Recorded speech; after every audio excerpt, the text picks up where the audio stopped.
Amigos, muy buenos días, bienvenidos a Desde la Radio, a través de Radio Nacional del Perú y 7.3 Noticias TV Perú a nivel nacional. Estamos en radio y televisión, en plataforma, de manera simultánea en todo el país. Faltan 26 días para las elecciones.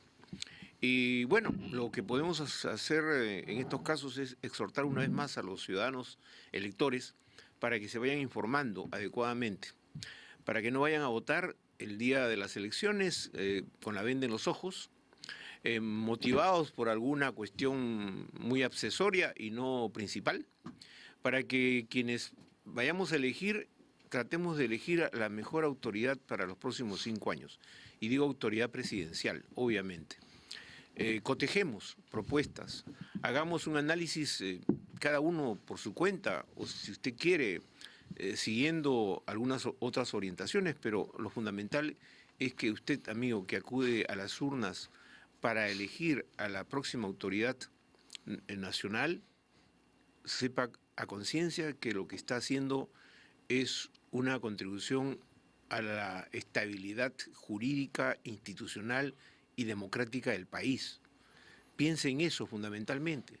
No piense en cuestiones muy personales, si tal o cual gobierno le va a favorecer con más o menos trabajo, si usted va a tener su patrimonio asegurado, sino piense en que el futuro del Perú está en la democracia.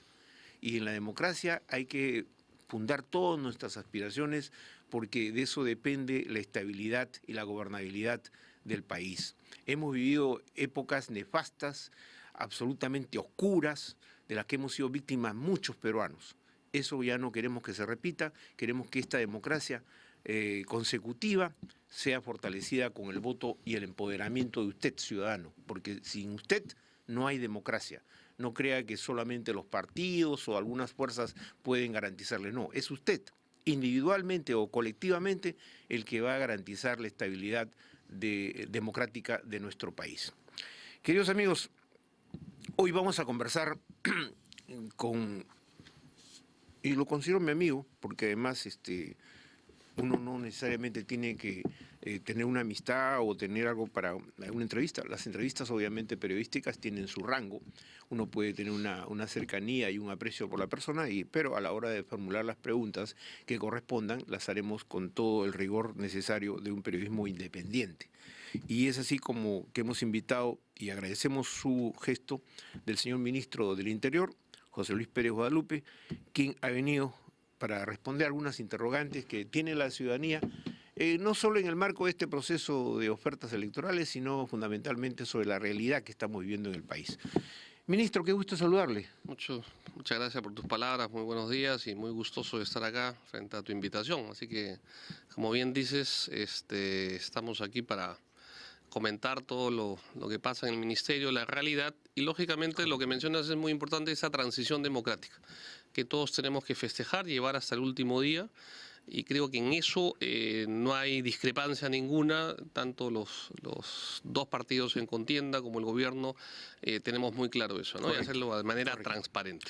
Queridos amigos, hay que advertir que obviamente por razones de ley, por razones de la propia normas constitucionales, un ministro de Estado en medio de un proceso electoral no puede responder preguntas de carácter político electoral porque caería él en una falta. De tal suerte que no voy a formular preguntas en ese entorno porque evidentemente no quiero ni comprometer su estabilidad política, ¿no? ni mucho menos crear problemas de esa índole. Ministro, a ver, denos una radiografía muy rápida, porque en los últimos días hemos visto escenas de criminalidad preocupantes, ¿no?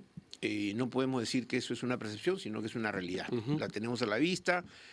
Hoy día en la mañana prendía la televisión y lo primero que dice que un edificio de 6 departamentos, 7, 8, prácticamente hicieron una limpieza el Día de la Madre, ¿no? Y los delincuentes con la mayor impunidad. La radiografía que le pido es, díganos, ¿estamos en capacidad de enfrentar a este aumento, incremento de la criminalidad con los actuales recursos o todavía seguimos en la necesidad de ampliar más los recursos logísticos, económicos, humanos? ¿Qué debemos hacer? A ver, yo creo que siempre es necesario ampliarlos, mejorarlos, aumentar. Ayer estábamos, por ejemplo, con las autoridades de Moquegua, la semana pasada con las autoridades de Tacna, y toda la semana nos reunimos con alcaldes, presidentes regionales, ahora gobernadores, y la demanda siempre es más policías. Entonces, sacar policías no se hace de la noche a la mañana, pero no es solamente el tema del número de policías, sino básicamente es la capacitación y el equipamiento de los policías. Yo siempre pongo frente al tema de la inseguridad ciudadana, que todo el mundo me dice qué ha pasado, y es que la inseguridad la crea básicamente en estos momentos un aumento de la delincuencia como fenómeno social.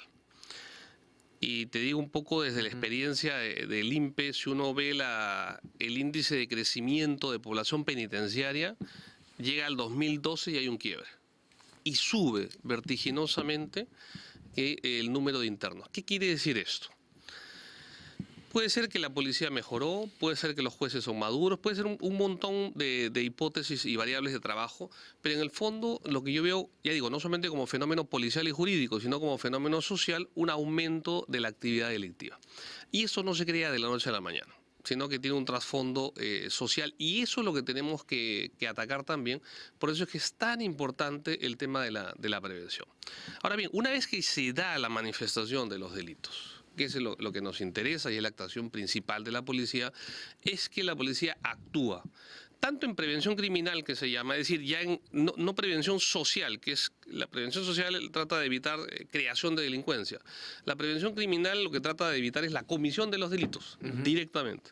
Entonces, ahí tanto en prevención criminal como en investigación criminal que se da después, es que la policía estamos haciendo un esfuerzo muy grande justamente para contrarrestar para nosotros este crecimiento de la delincuencia. No sé si me dejo entender, es delincuencia y delitos. Si crece la delincuencia como fenómeno social, es lógico que crezcan los delitos, pero ahí justamente viene la acción policial, es decir, con una buena policía, en número adecuado, capacitada adecuadamente y con equipamiento adecuado, que son las tres características, es que se puede contrarrestar una delincuencia creciente. Y no solamente es el número, porque todos me piden más.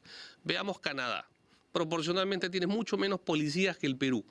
Pero es una sociedad, si se quiere, más igualitaria, menos conflictiva, menos desviación social, y no necesitas tanto cuidado policial uno en cada esquina.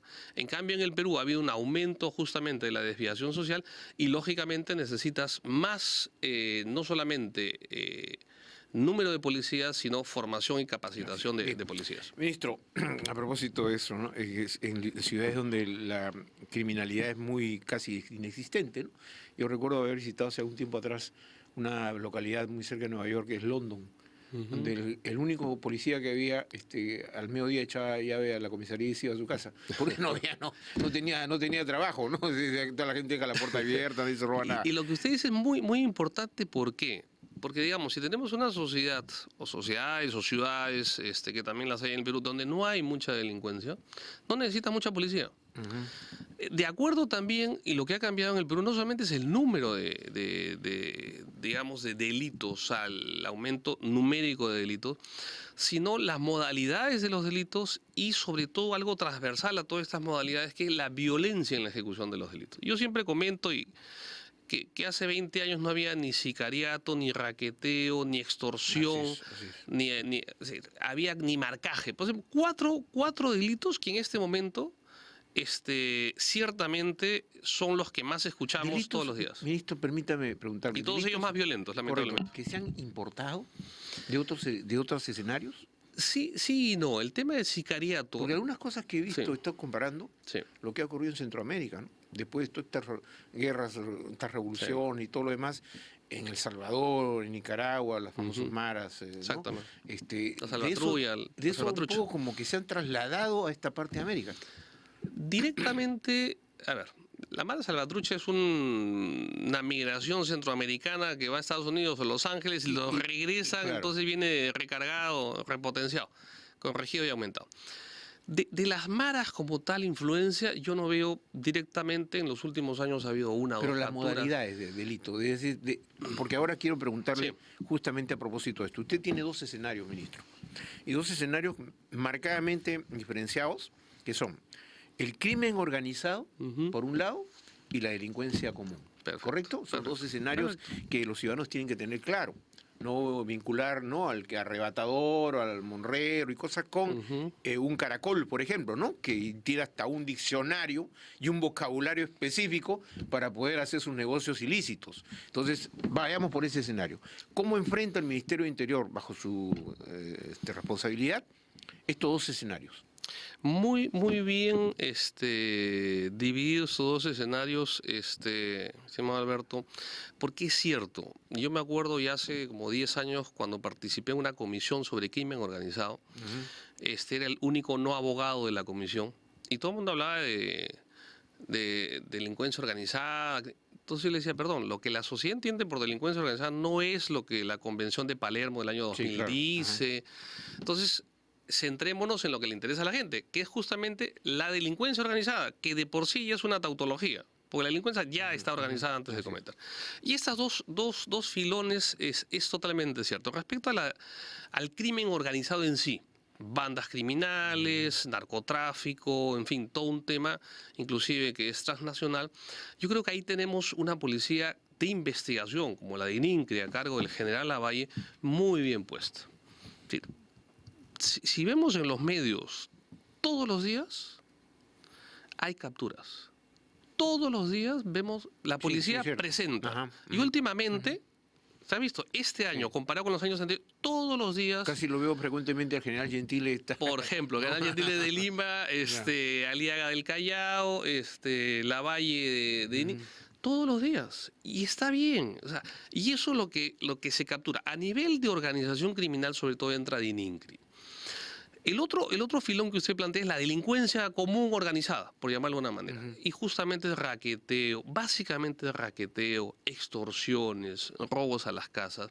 Y eso representa más o menos las 2/3 partes de los actos delictivos. Entonces, si bien se está trabajando el crimen organizado de manera eficiente, Barrio Quín con Caracol, por ejemplo, prácticamente ha sido desarticulada. En un año, 2 de las 4 bandas del Callao han sido desarticuladas y las otras 2 plenamente identificadas. Pero la lucha, el reto, como bien lo planteas en esta división, es la delincuencia común. La delincuencia callejera, es el robo... La que alarma al ciudadano, digamos. Exacto, ¿no? Ese es el tema. Y ahí lo que tenemos es una masificación, lamentablemente, de las actividades delictivas. Y ahí es una labor de la policía, de los gobiernos locales, de la ciudadanía. Es decir, una cosa es investigar lo que es crimen organizado, que también, y eso hay que decirlo claramente, afecta los otros tipos de delitos menores, porque estamos creando delincuencia. Y tú planteabas muy bien, el sicariato o los otros delitos que yo mencionaba, ¿vienen de fuera? 20 años atrás no había sicariato en el Perú. Se importaban los sicarios. En Colombia. Por ejemplo, un tema muy actual que es el gota a gota, que es una modalidad bien colombiana, que ya se insertó en el Perú y básicamente por Colombia. Es decir, el gota a gota son los préstamos ya que se dan y después, lógicamente, con intereses abusivos. Que son básicamente extorsionadores. Exactamente. Si no pagas, te extorsionan y al final, como no te presionan y al final te eliminan. Y viene todo un tema que es, entre comillas, detrás de una máscara de préstamos, temas de extorsión, temas de chantaje y finalmente, lamentablemente, temas de asesinato. Por ejemplo, son modalidades claramente definidas que vienen de fuera. Pero frente a eso, ministro, perdone que me interrumpa, pero ¿cuál es la respuesta del Estado o de la sociedad o de las instituciones privadas? Por ejemplo, yo voy ciudadano que no tengo mayores pergaminos de credibilidad o crédito, me presento a un banco y el banco de entrada me rechaza, ¿no? Dice, no hay. Entonces, ¿qué opta el pequeño comerciante? ¿Qué opta el vendedor de un mercado? Pasa un sujeto, ¿no?, que le dice, te presto dinero, me pagas diariamente tanto. Claro, ese comerciante, como tiene la plata al día, no se pone a ver cuánto le está cobrando por día. Claro. Yo he visto, cualquier señora que va al mercado, y yo voy al mercado a veces cuando mi señor dice, no, tú vas a comprar las papas, y yo voy a comprar las papas, entonces me encuentro que una señora, viene un tipo con una libretita, la señora saca de su falda, ¿no?, sus 10 soles, le da al tipo, el tipo anota y se va. Claro. Entonces yo preguntaba, ¿qué es eso? Son préstamos diarios que le hacen a la vendedora de papas, a la vendedora de un puesto de mercado. Pero no se imagina, esa señora nunca ha hecho su cálculo cuánto está devolviendo. Claro, son como bien planteadas las dos caras de la moneda, ¿no? Frente a una necesidad de un banco popular, entre comillas, préstamos populares más inmediatos, que creo que los hay, pero en fin, quizás no tan difundidos como debiera ser. vienen a llenar un vacío, entre comillas. Pero la otra cara de la moneda es que el remedio es peor que la enfermedad. Porque lógicamente los intereses leoninos, lo que viene después, o sea, frente a un La banco, extorsión y todo lo demás. exactamente. Ahora, yo conversaba con el ministro Villegas de Colombia, que es el ministro de Defensa, que es lo que conversé también la semana pasada por el tema Caracol. Y la vez pasada, porque con él nos hemos reunido más de una vez acá en Lima, en Medellín también, y planteábamos este caso del gota a gota. Entonces, a ver, y la verdad que es un excelente persona. Conversaba muy simpático, me decía, nosotros aquí en Colombia, por ejemplo, esa modalidad lo que hicimos fue un banco, entre comillas, de fomento popular. Préstamos populares a muy bajo interés. Para neutralizar. Exactamente, y han logrado neutralizar en gran parte eso. Según la versión del ministro, ¿cómo habían trabajado? Porque eso, me decía, se difundió en Colombia. Los recursos del Estado. Yo creo que lo hicieron con recursos del Estado o con la banca privada. No lo sé, pero hicieron todo un programa o mixto, o sea, para hacer los préstamos más populares en bajas cantidades directo. Porque claro, la gente que mueve en los mercados... Caja municipal, digamos. Exactamente, es el día a día, ¿no es cierto? Mueven plata, le dan vuelta. Y eso fue una opción positiva, inclusive... Que neutralizó estas bandas. Neutralizó y me planteaba un índice bien interesante para ver cómo había bajado el gota a gota. Bajó el número de suicidios. Porque la gente al no poder pagar llegaba al punto, pero mire el tema, o sea, ya la variable, los suicidios han bajado fruto de, antes se daban por la presión de los extorsionadores del gota. Ha bajado, quiere decir que entonces también ha bajado la presión, ha bajado los préstamos en gota. Ministro, abordemos temas puntuales que se han puesto en el debate para poder ganar el tiempo, porque por supuesto, 30 minutos yo no tengo mucho para poder analizar con usted, y gracias por su presencia, pero a ver, la policía en este momento tiene 124.000, 24.000, de los cuales ¿cuántos son los que están en servicio activo de armas? No de servicio, sino de armas. Muy buena pregunta. Será unos 95, no tengo la estadística acá, pero sí, son de armas y de servicios. Ya, pero de armas. Sí, ¿Divididos en cuántos turnos? ¿En 3 turnos? ¿De 8 horas cada uno? Lo que pasa es que no se maneja así. Quizás te doy el lado de... ¿Cuántos están en administrativo y cuántos están en unidades operativas? Ya. ¿Por qué le hago este interrogante? Porque quiero llegar al tema del 24x24. Porque lleguemos directamente. Vamos de frente al asunto, porque se ha dicho, no, eso no es posible. La candidata Keiko Fujimori, bueno, lo voy a ver ese terreno. Yo no voy a tocar la propuesta. Pero vamos para que se justifique por qué el 24x24. Todo el mundo ha dicho que está bien que se elimine este sistema porque es inoperante. Entonces yo le pregunto, ¿se va a mantener, en tanto este gobierno, la línea de desactivar este 24x24 y hacerlo mucho más expeditiva la presencia de policía en las calles? A ver, hay que poner, digamos, claramente, 24x24 comenzando es un horario. Es un horario. Lo que nosotros hablamos siempre desde el comienzo es la recuperación de la exclusividad del servicio policial. Ese es el tema, que el policía sea policía 24 horas, como dice la ley.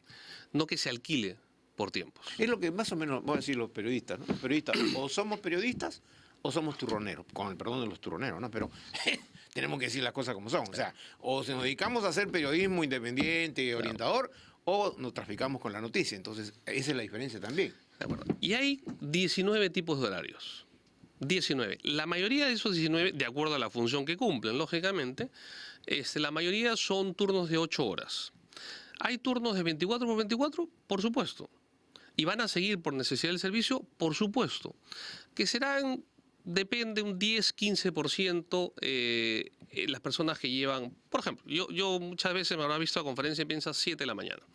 Salgo 6 de la mañana de mi casa, entro... Los que trabajan en seguridad del Estado, por ejemplo, salen conmigo a las 6 de la mañana y trabajan todo el día y yo no llego a mi casa antes de medianoche. Entonces todo el día están conmigo y al día siguiente... ¿Es el mismo equipo con usted? Todo el día. Ya. ¿No hay relevo? No hay relevo, porque al día siguiente sí le toca su descanso. Y viene otro equipo. Si trabajáramos 8 horas con el tema de seguridad del Estado, sería absurdo que venga un grupo a las 6 de la mañana a mi casa, a las 2 de la tarde o 3 de la tarde están cambiando y a las 10 de la noche otra vez. Entonces hay funciones policiales que sí necesitan el 24 horas, pero son las menos. ¿Cuál es el tema fundamental? Que antes que la gran mayoría de los suboficiales de comisarías y otras delegaciones estaban con su servicio 24, trabajadas un día, que nadie, Cuquín, trabaja 24 horas seguidas, ¿ok? Y al día siguiente prestaban sus servicios al mejor postor y al que mejor pagaba. Eso es lo que se acaba. Y tiene que ver mucho, ya digo, y mejor dicho, el sentido es la recuperación de la exclusividad policial y tiene que ver mucho con lo que es la dignidad del Pero en policía. algunas áreas ya he comprobado que sí han sido reemplazados, por ejemplo, en algunos bancos, no voy a mencionar los bancos, pero han sido reemplazados por personal de empresas privadas. Mira, nosotros hemos sacado la cuenta con Asbank y hace unos 5 años más o menos habían 4.500, 5.000 policías.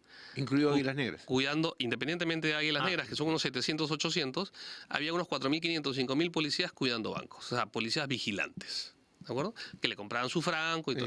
Ahora no llegamos a 500. Sí, por convenio. He visto por convenio. Bancos que aparte, ya han reemplazado. pero eso ha sido, por ejemplo, la experiencia de las Águilas Negras es una experiencia fabulosa de reducción de asaltos a bancos. Claro. ¿Okay? Y ha sido una experiencia exitosa en toda América Latina. Se toma como modelo. Porque no se trata de poner más policías y poner 20 policías en la puerta de cada banco. Tiene que haber una estrategia y una táctica. Y es lo que se ha hecho con Águilas Negras y funciona muy bien y es muy reconocido. Ministro, temas cortitos para respuestas cortitas para poder aprovechar el tiempo que tenemos. Bloqueadores. Sí. Seguimos, bueno, yo el otro día hice un comentario bastante duro. Usted ha sido jefe del INPE, pero yo el otro día vi unas imágenes de televisión en que los presos estaban colgados como murciélagos. Entonces están durmiendo colgados, enganchados, qué sé yo. Esa situación es absolutamente inaceptable, ministro. Dos cosas. Digo, ya hace más de un año que no estoy en el INPE, pero voy a responder. El tema de bloqueadores es un tema del INPE, no del interior. Cuando yo estuve en el INPE, más de 3 años detrás de ese proyecto que lo trabajamos con inversión, yo lo dejé firmado para ejecución. La implementación.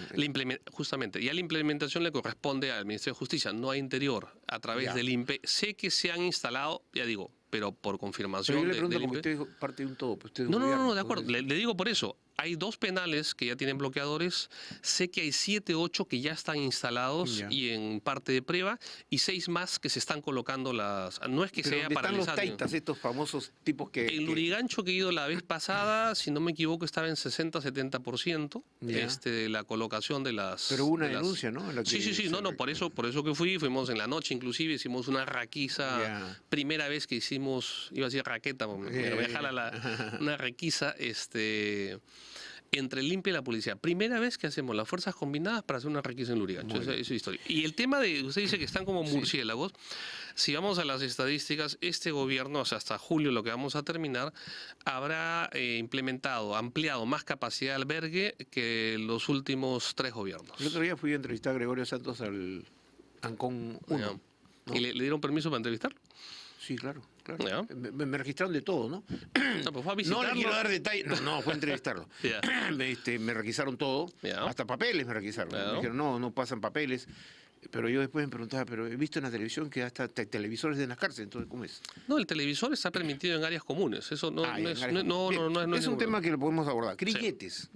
Esto, ese engrietamiento de los que van con arresto domiciliario, ¿es, digamos, una solución o...? Yo creo que sí, igual cuando estaba en el INPE lo impulsé desde mi gestión. Ahí sí no lo dejé terminado, firmado el contrato. Después se hizo la licitación pública y una empresa ganadora. Y he escuchado también al jefe del INPE y al ministro de Justicia que en estos meses están terminando la parte. Porque ahí sí, a diferencia de los bloqueadores, tiene que ver mucho también con el Poder Judicial. Ya no solamente una institución como es el INPE de ver sus temas, sino tenía que ser en conversación con el Poder Judicial. Tengo entendido que a mediados de año ya estaría listo el contrato. Bien. Ministro, algo que está en debate y que ha llamado mucho la atención de la opinión pública es el tema de la revisión del Código Penal. Yo he comentado también que es interesante revisar los códigos, civil, penal, o qué sé yo, todos los códigos se pueden revisar todos los días. Pero antes que revisar los códigos, yo sería partidario, como cualquier otro ciudadano, de revisar la verdadera reforma del sistema judicial. Porque nos estamos concentrando en que hay que aplicar más penas, menos penas, qué sé yo, pero el sistema judicial, cuando usted dice, señor, el general Gentile presenta a tantos delincuentes, ¿no?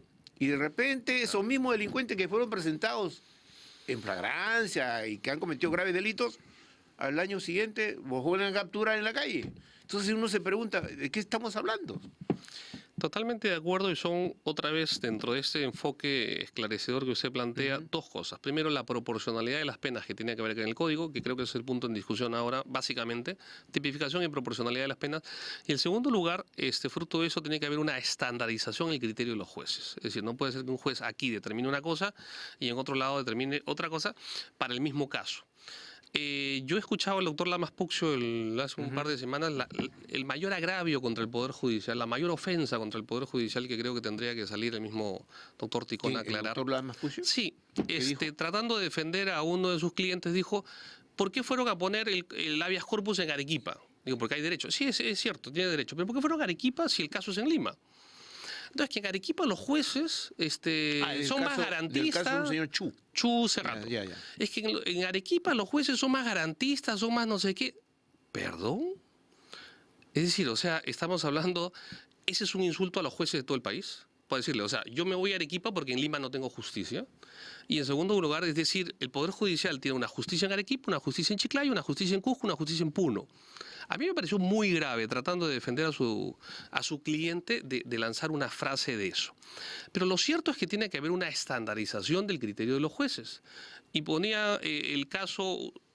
tú ponías muy bien el caso que la policía los captura y los suelta.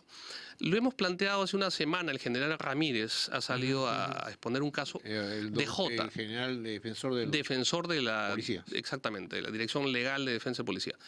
El caso de Jota, que está implicado en las bandas criminales, está en libertad. Se le ha capturado con un fusil, se le ha capturado con droga. O sea, ¿qué más prueba quiere? Y el juez que le cambia, porque, ojo, ya estaba en la cárcel, le cambia por comparecencia, al día siguiente renuncia. Es decir, le doy la libertad y al día siguiente renuncio al Poder Judicial. Señores, o sea, ¿de qué estamos? No solo el Consejo, ahí debería la OCMA intervenir sobre la marcha. Ya hemos presentado la denuncia, ya se ha presentado, pero digamos, ya está en la calle. Es el mismo caso que la jueza se acuerda que liberó a los 43 galifardos que entraron a una casa, les dio libertad. Después la destituyeron, después dijeron, no, orden de captura todo.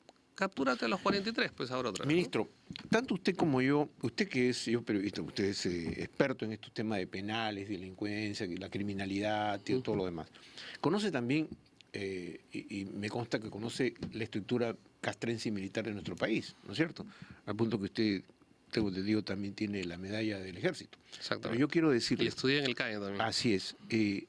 ¿Es factible que la Fuerza Armada salga a las calles a apoyar operativamente, ya usted defínalo, a la Policía Nacional para combatir el delito, la criminalidad? Hay una ley que permite el apoyo de las Fuerzas Armadas a la policía, que es la 1095, del uso de la fuerza en las Fuerzas Armadas. Y cabe la posibilidad, claro que cabe la posibilidad, hemos visto el caso de Tía María y otros casos donde la policía dice, señores, ayúdenme, es básicamente en la custodia de instalaciones. O sea, que eso se puede hacer, sí, pero en casos excepcionales. Segundo, porque es la pregunta que creo que a donde apunta, ¿estaría en capacidad ahora las Fuerzas Armadas de asumir otro tipo de funciones? Yo no creo que no sea capaz, yo creo que no está capacitada, que es diferente. Entonces, países como Colombia, que yo hablaba con el ministro de Defensa. ¿Por qué? Porque la policía pertenece al Ministerio de Defensa. Entonces trabajan las 3 Fuerzas Armadas y la policía, que serían las 4, de la mano. Es otro esquema. Tema de Brasil, donde existe la policía militar. Entonces, si se quiere la participación más activa en temas de seguridad, digamos, ciudadana, ya no solamente seguridad nacional, sino seguridad ciudadana, yo creo que se podría plantear, pero capacitando previamente a las Fuerzas Armadas para ciertas funciones. Sin embargo, ahí tengo una observación. Sí. El destacamento que viaja permanentemente a Haití ha enviado muchos personajes que su función básicamente es de seguridad pública, ¿no es cierto? Sí. Hay personal militar de las 3 instituciones capacitadas, incluso de la Policía Nacional. Entonces, pero son funciones diferentes. ¿Sabes? Y por ejemplo, los cascos azules de Chile, los que van son policías. Carabineros. ¿Algún día tendremos algo parecido a los carabineros? ¿No? Bueno, creo que en eso vamos. Todos los días, como ustedes saben, yo me reúno con el director general de la policía. Ayer hemos estado esta tarde con el Comando Lima Callao, como todos los lunes. Yo creo que la policía la veo más comprometida, más ajustada, más... El tema finalmente, Alberto, La seguridad ciudadana tiene que ver mucho con la Perfecto. función policial y tenemos que apoyarla, no criticarla, ningunearla, Totalmente de acuerdo. hay que apoyarla en todos los sentidos. Ministro Pérez Guadalupe, muchas gracias por su presencia. A ti, muchísimas Hemos tocado gracias. algunos temas, pero no todos, porque finalmente Interior tiene muchísimos otros temas que abordar. Nos ha quedado la parte de logística de la policía, cómo se va a implementar, y los sueldos de los policías, etcétera. Todo eso ha quedado pendiente. Cerramos este primer capítulo y lo abriremos en los próximos días. Por supuesto. Una segunda Encantado. reunión aquí con el ministro del Interior. Queridos amigos, desde la radio, a través de Radio Nacional del Perú y 7.3 Noticias TV Perú a nivel nacional, que tengan ustedes un buen día.